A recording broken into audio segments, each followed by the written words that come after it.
Welcome to Eat Your Greens with Dr. Black. I'm so glad you're here.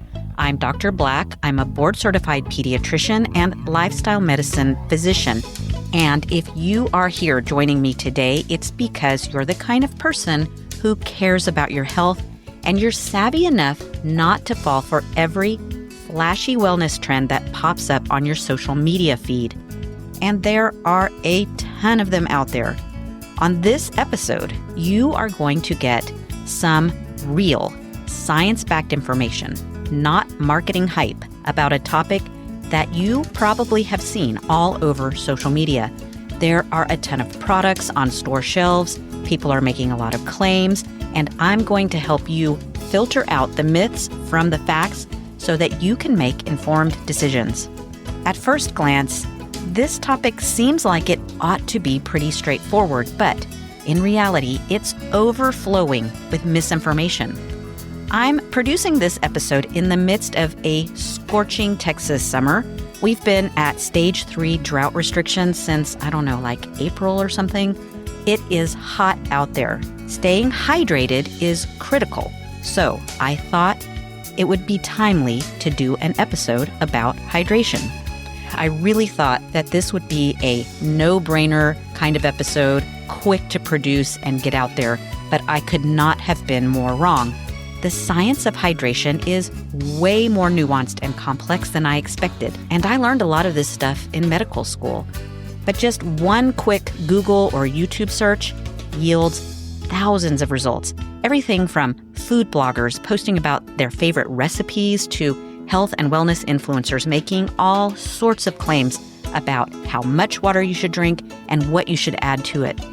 So today, I'm going to teach you a little bit about the biology behind keeping your body hydrated, how your needs change when you're sick or exercising, and whether all of those expensive electrolyte products are actually worth their salt and their ridiculous price tag.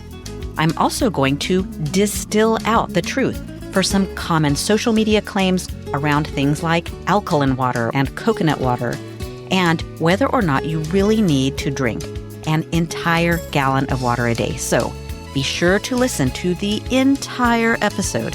And you're definitely going to want to catch the follow-up episode, which comes out right after this one, where I will share my easy, inexpensive, and fully customizable DIY electrolyte water recipes based on science, not trends, to help you stay hydrated in real life and save money while you're doing it. So grab your favorite reusable water bottle and let's dive in.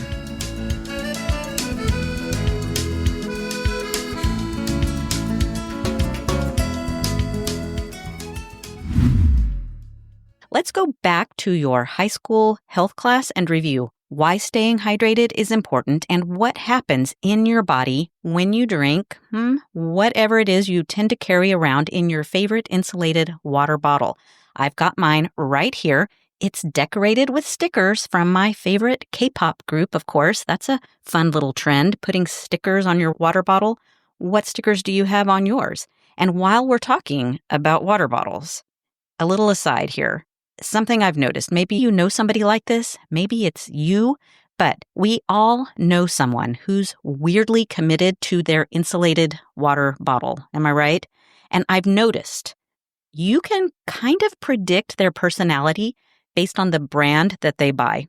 So for example, think about the person who likes Yeti, right? What do you think? They're probably rugged, outdoorsy, reliable. There's a very good chance that they went hiking or camping last weekend.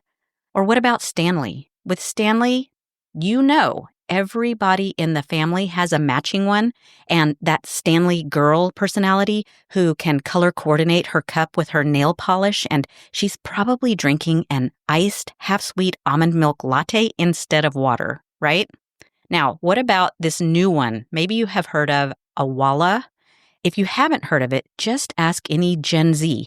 They've probably added a sticker to it that says emotional support water bottle, and they'll tell you it's not just a water bottle, it's a vibe. What about me? Personally, I'm solidly Gen X. I'm not falling for that water bottle brand hype. I don't care what's viral on TikTok or Insta. Instead, I just pick the cheapest one in the kitchen aisle at my local grocery store, and it works just fine. Thank you very much.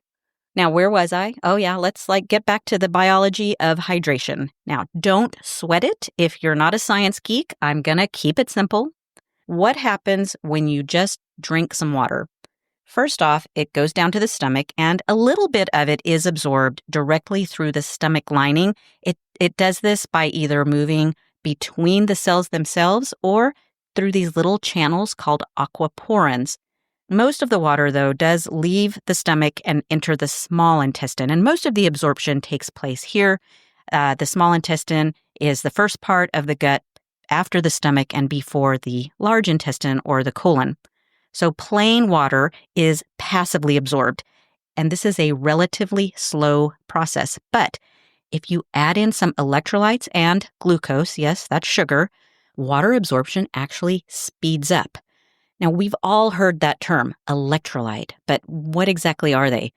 Electrolytes are the ions or charged particles that make up salts. Remember learning about how opposites attract? No, I'm not talking about your love life. I'm talking about how a positively charged particle or ion binds with a negative ion to form a salt. So for table salt, we have sodium chloride. That's abbreviated NaCl because Na is the chemical symbol for sodium and Cl is the chemical symbol for chloride. You have the positively charged sodium ion plus the negatively charged chloride ion, and they come together to form good old table salt. There are a few others. The most common positively charged electrolytes are sodium, potassium, magnesium, and calcium, while the most common negatively charged electrolytes that are physiologically important are chloride, bicarbonate, and citrate. You may come across a few others out there, but those are the main ones. When you dissolve a salt in water, those charged particles separate or dissociate. Now, what does all of this have to do with hydration? Something else you've probably heard is that our body is mostly made of water. Now, estimates range quite a bit. You'll see everything from 60 to as high as 80%, but water is inside every single cell in your body. It's the main component of your blood, of your cerebral spinal fluid that your brain floats in. It helps keep your joints lubricated. And of course, it's the main thing that sweat and tears are made of. Every single organ in your body needs water to function normally. It's even inside your eyeballs. But here's the thing. It's not strictly correct to say that we're made of water, at least not pure plain water. It's more accurate to say that we are over half saline, aka salt water. Early life forms evolved in the primitive oceans of planet Earth, and we brought the sea with us when we crawled out onto land. So instead of water, we actually have salt water running through our veins. The amount of salt varies throughout your body from one place to another, but the average concentration of salt in your blood and your major bodily fluids is 0.9%. So if you've ever gotten IV fluids in the hospital, you were probably bolused with normal saline. Normal saline is a 0.9% sodium chloride solution, because that's what matches the salinity of your blood. Now, if we're just talking about a day-to-day basis, drinking straight water is fine. If you have a glass of water with your lunch or something like that. And that's because you're getting the electrolytes and the glucose from your food. But you can overdo it. If you drink a large amount of plain water very quickly, or if you're, say, fasting by choice or from an illness, you can actually drop the concentration of sodium and other electrolytes in your blood. And this can be fatal. What happens is when that level of sodium in the blood drops, the water moves into the cells where the concentration is higher, and it causes the cells to swell. When that's happening in your brain and your brain cells swell, guess what? There's no room for that swelling. The skull, the bone, limits the space, so you end up getting increased pressure in your brain, which can lead to death. That's called cerebral edema, and it can be fatal. This is why it's a good idea to have a healthy amount of skepticism about some of those hydration challenges that make the rounds on social media, and I'll talk more about that in just a bit. When we sweat or lose fluids in another way, we are not only losing water, we're also losing electrolytes, and they need to be replaced. So if you're in a hot environment like, my backyard from about May through October, thanks Texas, or if you've ever been up all night with one of those nasty stomach viruses where you're losing it from both ends, you know what I'm talking about. We've all been there. You're going to want to choose a rehydration drink that contains electrolytes and also a little bit of sugar. Yes, I said sugar. I know it gets a bad rap, and most of us are definitely getting too much of it in our diet, but a little bit is actually necessary. Not only is glucose the main energy source for our cells, but it also plays a role in hydration. When electrolytes like sodium and glucose are present together, the absorption of water is boosted by a specialized transporter in the small intestine called SGLT1. That's sodium glucose linked transporter 1. The glucose molecule activates the SGLT1 transporter, which pulls the sodium out of the gut, and the water follows the sodium. This is much more efficient than the passive absorption of just plain water. So for optimal hydration, it is important that the sodium and glucose be present in just the right amounts. Just keep in mind that sugary drinks like juice and soda, and let's be honest, most of the drinks on the shelves that are marketed as hydration drinks contain a lot of sugar, and these can actually impair absorption and in some cases might even worsen dehydration by making diarrhea worse, especially in smaller children. Based on all of this, the mechanism behind how electrolytes and glucose actually boost the absorption of water, scientists have come up with a beverage hydration index, or BHI, and this is a score that tells how well a beverage hydrates compared to plain water. There are some good studies out there showing that drinks containing electrolytes have a higher BHI than water because they promote better fluid absorption through the pathway I just talked about. They also help with fluid retention, so you hold onto the water that you drank longer, which can aid in recovery after strenuous exercise and illness. Now, as I said, sodium is the main electrolyte needed for optimal hydration, but adding in other electrolytes, things like potassium, helps replenish what's lost when you sweat or if you have that bad stomach bug. Magnesium and calcium are also common additions that you'll come across, and they have their own role to play, and I'll talk a little bit more specifically about magnesium and calcium in just a bit later in the episode. Now, to wrap up this segment, I thought about telling a sodium joke, but nah.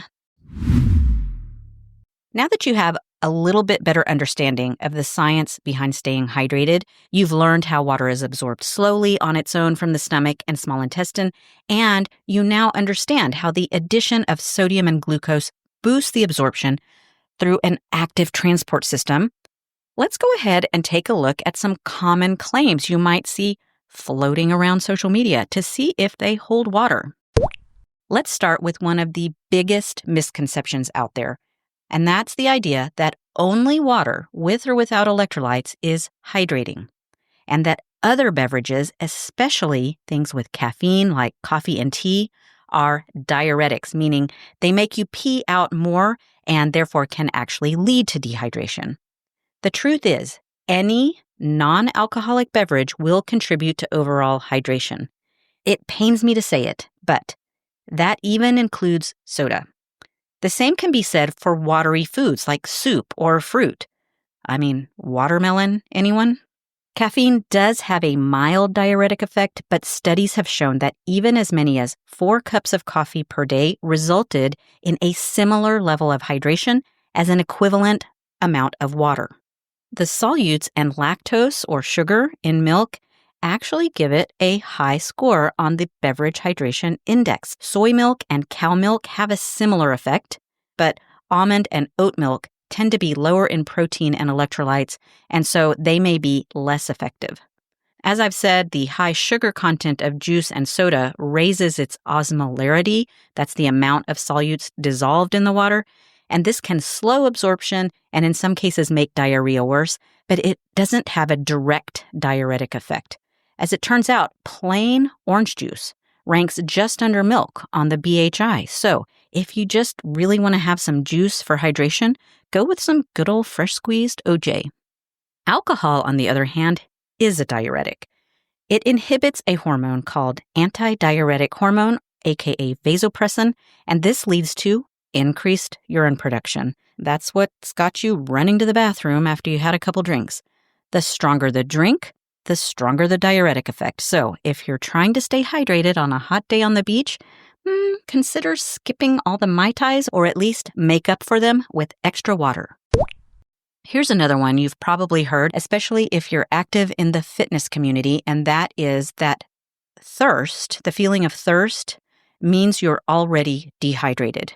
Thirst is your body's way of telling you that you need to drink in the same way that hunger is your body's signal to eat. So just like you're not actually in a starvation state when you feel hungry, you're not clinically dehydrated just because you feel thirsty.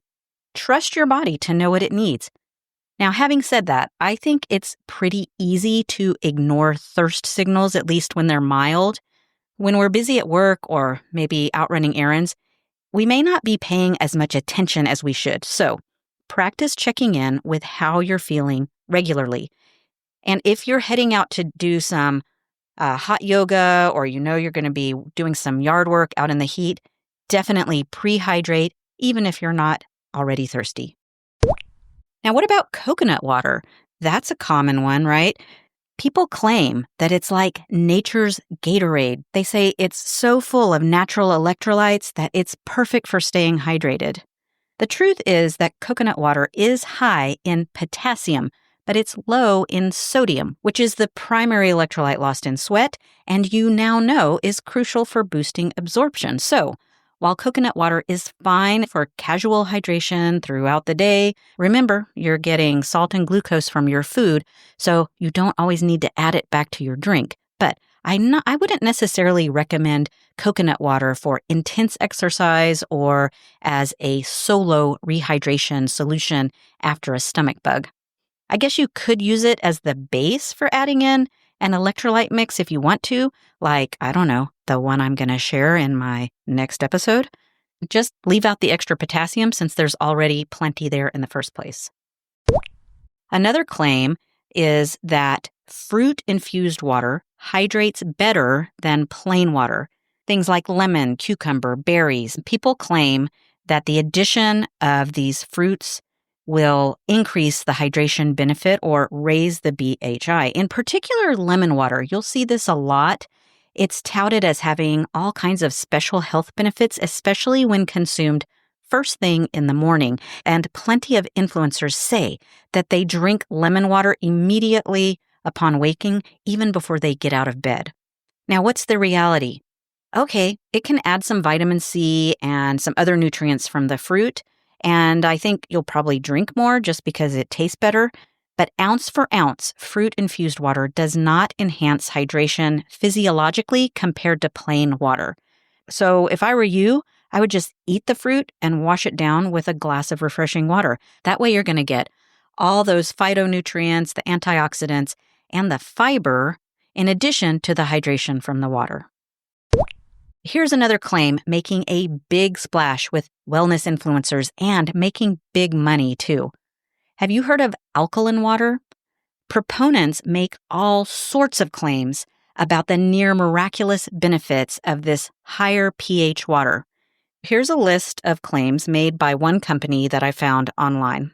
They claim that their alkaline water helps neutralize and release acidic waste, which encourages fat loss, helps neutralize lactic acid to promote faster recovery time after exercise, boosts the immune system, increases energy, promotes strong bones, heals minor skin irritation, promotes better, restful sleep, helps skin stay soft and hydrated, helps flush out toxins to promote a clear and healthy complexion, fights free radicals that accelerate aging, eliminates the need for many cleaning supplies by sanitizing surfaces with its germ-fighting properties, and cleans produce effectively by breaking down oil-based pesticides and insecticides. I had a hard time saying that. That's a lot of claims. And to be honest, I do not have time in this episode to unpack them all, but let's examine a few of them so you don't get soaked by the hype. First of all, what even is alkaline water? In case you don't know, water usually has a neutral pH around 7. That's right in the middle between an acid and a base. Basically, see what I did there? Alkaline water is just water with a higher pH, making it a base, which is the opposite of an acid, which has a low pH. But here's the thing. Your body very tightly regulates the acid-base balance in your blood. Even a tiny bit off in either direction is dangerous. So claims about neutralizing acid in the body are just plain false. Some of the claims on this list, like flushing out toxins, increasing energy, and keeping skin soft and hydrated, are linked to just staying hydrated in general, so any water is going to do that. But what about the claims about bone health and antioxidant effects? Here's where it gets a little bit tricky. If you remember your middle school chemistry, which I definitely don't, so I had to go back and refresh my memory, a base is a substance which dissociates in an aqueous solution, aka water, to form hydroxide ions. To create alkaline water, molecules like calcium carbonate and magnesium hydroxide are added to the water. These dissolve or dissociate, producing the positive magnesium and calcium ions and the negative carbonate and hydroxide ions. And this imparts a mild alkaline pH to the water. So it's not the pH specifically, but the presence of the calcium and the magnesium that are going to do things like promote bone health and nerve conduction, things like that. This may also be what lends a little bit of credibility to some of the other claims like improved mood and reduced inflammation. So I'm going to let you in on a little secret. If you live somewhere with hard water like I do, you know that water that comes out of the tap and destroys all of your shower heads and coffee makers, things like that? Yeah, that hard water. Your tap water is already alkaline. The high levels of minerals that make your water hard also make it alkaline. This is actually the reason that I can't grow one of my favorite flowers, gardenias, in my garden. Our water is too alkaline and gardenias like acidic water. I actually did try doing it in pots and just adding a little vinegar to the water, and that worked for a while, but ultimately they all died, so I gave up. Now, even if you don't live somewhere with hard water, I really wouldn't waste any money buying the expensive alkaline water products. You can get most of those same benefits just from drinking plain water or water with added electrolytes. So the last social media phenomenon that I want to talk about, and I know people who have done this, is the gallon water challenge. That's that challenge that goes around social media where people drink a gallon of water every day for 30 days. And they claim that you're going to have all kinds of miraculous benefits like clear skin. I think we covered that one under alkaline water, better energy, weight loss, and even fewer headaches. Sure, if you're chronically underhydrated, drinking more water will undoubtedly confer all of those health benefits. If you're drinking a gallon of water every day, you're probably not reaching for other things to drink that may have more calories like soda. And you may not even be eating as much because you're so full of water. So yeah, sure, I could see how you might lose some weight, at least in the short run. The same goes for headaches. Chronic consumption of sugary or caffeinated drinks or things with lots of additives definitely can trigger headaches in many people, so replacing those drinks with water will very likely help. But this challenge is not without its drawbacks. To start, you're going to need to pee a lot. So if you do this, make sure you have easy access to the bathroom. Also, as we know from our biology review, drinking too much plain water, especially quickly, can be dangerous, even fatal, because you can drop those sodium levels in your blood, leading to cerebral edema. And there have been deaths associated with these sorts of challenges. Have you ever heard that phrase, hydrate or dihydrate?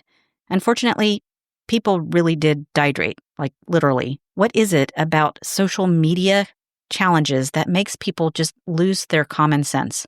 Don't swallow laundry detergent pods And don't go to extremes with water intake. I shouldn't have to say that, but there it is. Now, after hearing about all of this, you might be thinking, hey, Dr. Black, just how much water do I actually need every day? Is it 8 cups? Is it a gallon? Somewhere in between? The answer is, it depends. You could say it's a fluid situation. And let's go back to the classroom again.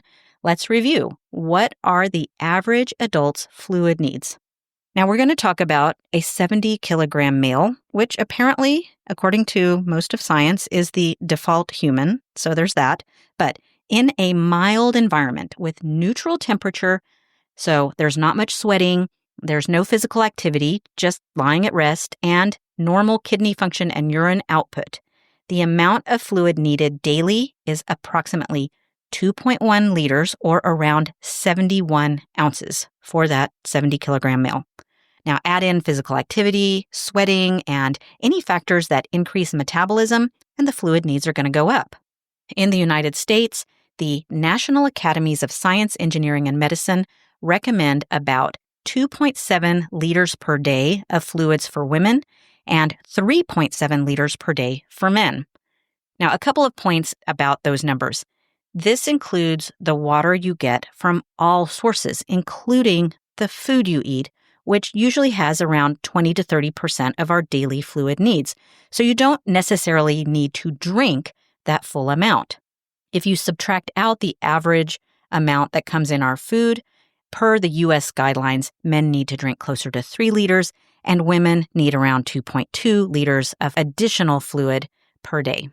Now, just to make things more complicated, the European guidelines are different. It turns out the U.S. recommendations are based on national surveys of what most people drink, whereas the European Food Safety Authority bases its recommendations on physiologic needs.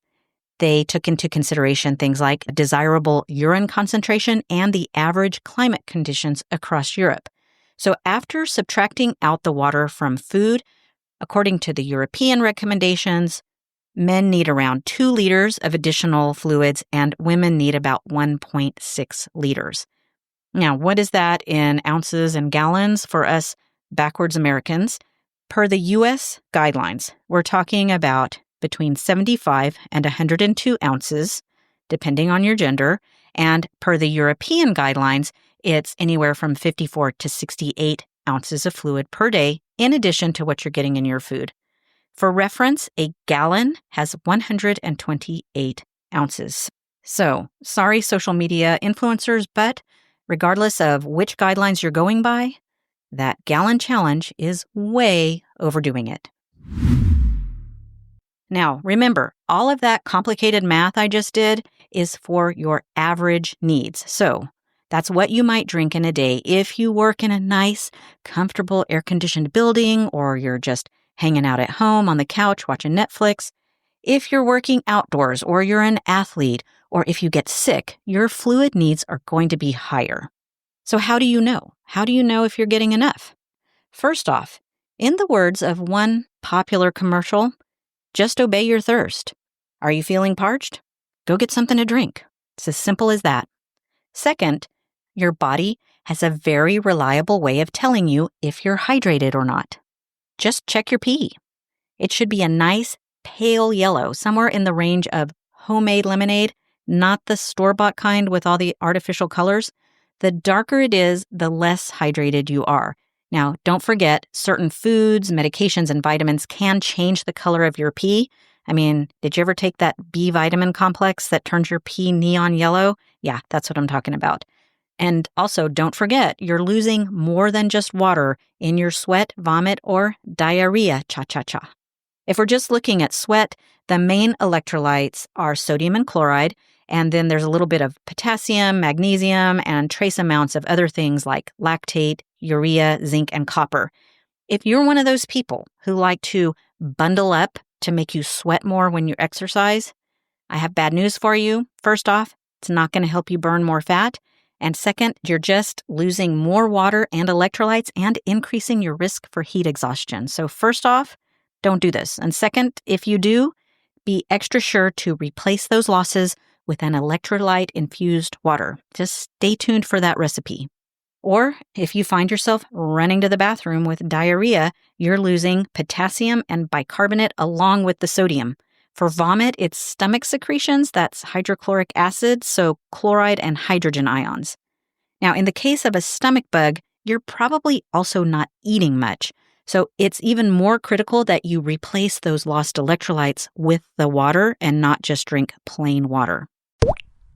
The World Health Organization has a simple recipe that's available for an oral rehydration solution that's made by adding a 1/2 to 3/4 teaspoon of table salt and 6 teaspoons of sugar to a liter of water. Now, in the process of researching and developing these 2 episodes, I did make up this recipe and try it. And yeah, as you would expect, it tastes pretty salty, but it's cheap and it's easy to make. And if you've been up all night with that nasty stomach bug, it's going to get the job done. I'll put the recipe in the show notes for today's episode. Now, if you don't have kidney problems, you also can add in a 1/4 teaspoon of light salt. That's salt made with potassium chloride instead of sodium chloride. And if you add that in, you can replace those potassium losses from the diarrhea. Cha-cha-cha.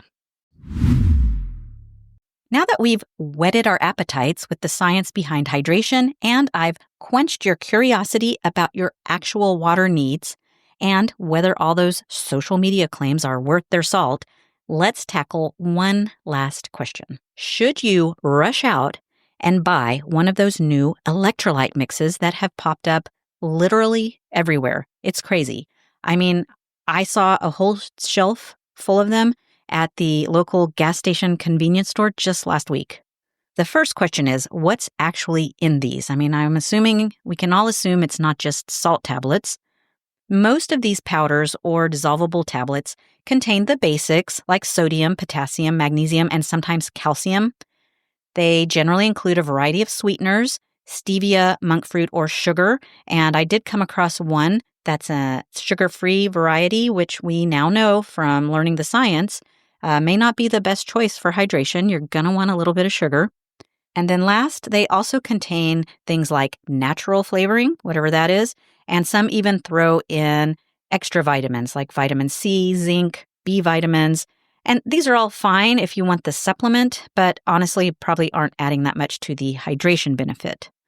So, for example, I checked out some of the products available at my local H-E-B, and the store brand electrolyte powder, the H-E-B brand, costs $8.29 for a 6-pack, and it contains 650 milligrams of sodium. For reference, that's about 1/3 of your daily salt need in one packet, and it contains dextrose, salt, citric acid, fructo-oligosaccharides, potassium citrate, sodium citrate, natural and artificial flavor, calcium silicate, sucralose, blue dye number 1, and ace sulfame potassium. That's a mouthful. That's kind of a long list, and I did not end up actually buying that product. So now you know that adding electrolytes and glucose to your water can boost hydration and replace losses. So it's clear that these mixes can be helpful maybe in certain situations, like during prolonged workouts, or if you're sweating a lot outside, doing heavy yard work or hiking. They're also helpful if you're sick and you can't eat much, especially with that vomiting, or sing it with me, diarrhea, cha-cha-cha. But for everyday hydration, if you're eating regular meals, you're already getting the electrolytes, and plain water is usually enough. Now, a note on sodium. One of the common themes that I did come across while I was reviewing the labels, just like that H-E-B product, many of these have a startling amount of sodium. Many in the vicinity of 500 to even 1,000 milligrams per serving. 1,000 milligrams is nearly half your daily limit in just one packet. Most Americans are already getting way more sodium than we need. The recommended daily limit is 2,300 milligrams, but the average intake in the U.S. is around 3,400 milligrams. So we are way overshooting. If you're tossing back 1 or 2 of these electrolyte packets plus eating processed food, you might want to get your blood pressure checked. Now, based on my research, if I was going to buy one, what would I buy? And this is not a sponsored review, so I did want to try one out, and I ended up choosing the lemon lime Noon, N-U-U-N. Maybe it's none. I don't know. Let's go with Noon. I picked Noon for a couple of reasons. First off, I just liked the limited ingredient list. It has citric acid, dextrose, sodium bicarbonate, potassium bicarbonate, and less than 2% of natural flavor potassium chloride, magnesium oxide, calcium carbonate, stevia leaf extract, and turmeric for color instead of that artificial food dye like the HEB powder had. It also only had 300 milligrams of sodium, so that's lower than many of the other products. Finally, it was about $7.22 for a 10-pack, coming in at less than $1 per dose, considerably cheaper than brands like Liquid IV. It tasted like I remembered the original Gatorade tasting like from back when I was a kid. That was a while ago, so more modern versions have a lot more sugar than that original product. To be honest, I also kind of liked the little tube container that the tablets came in, which I plan to repurpose to carry my homemade electrolyte powder with me, and don't miss the next episode for more on that. Now, the other one I might consider buying, but haven't, is a product called Element. That's spelled L-M-N-T. And again, the ingredient list is short. It just has sodium, potassium, and magnesium. It is sugar-free, which may be a drawback if I really need hydration, but it doesn't have any unnecessary vitamins and no artificial sweeteners. The price point is quite a bit higher, but it's clean and it may be effective if you actually need it. Or better yet, the best option of all, especially if your grocery budget is already stretched thin, you can make your own electrolyte drink for pennies. And maybe I've mentioned this already in this episode, but in my next episode, I'll walk you through a few science-backed DIY recipes tailored to different needs, whether you're recovering from that stomach bug, working out, or if you just want a travel-friendly hydration hack that doesn't cost $2 a packet. So, what do you think? Did I quench your curiosity? Did I satisfy your thirst for knowledge? Speaking for myself, I learned that the science behind daily hydration is a lot more complex than I thought. It's so much more than just drinking more water, which I still think you should do, but it's about making sure you get the right form of hydration when you need it, in the correct amount, and in a way that helps it stay in your body longer.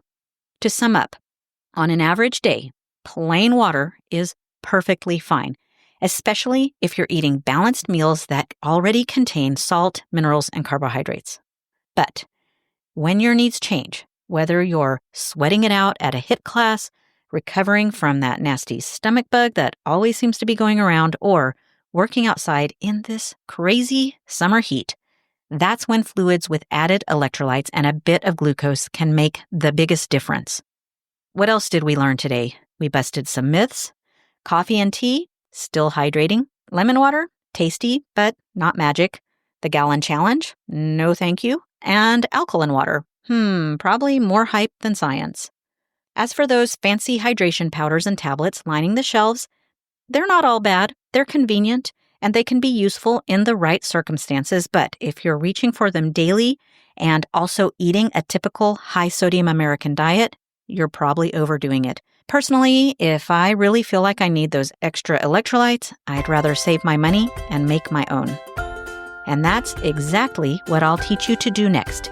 In my follow-up how-to episode, I'll walk you through simple, science-based DIY electrolyte drink recipes that you can make at home for pennies per serving.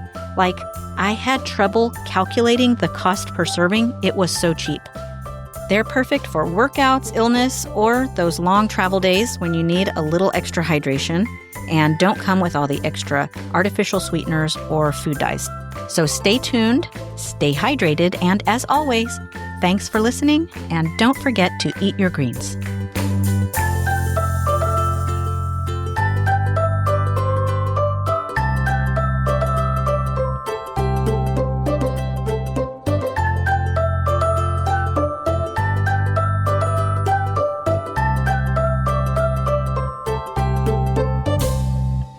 Please be be aware that this podcast provides general health information about nutrition and feeding of infants and children and is meant for educational purposes only.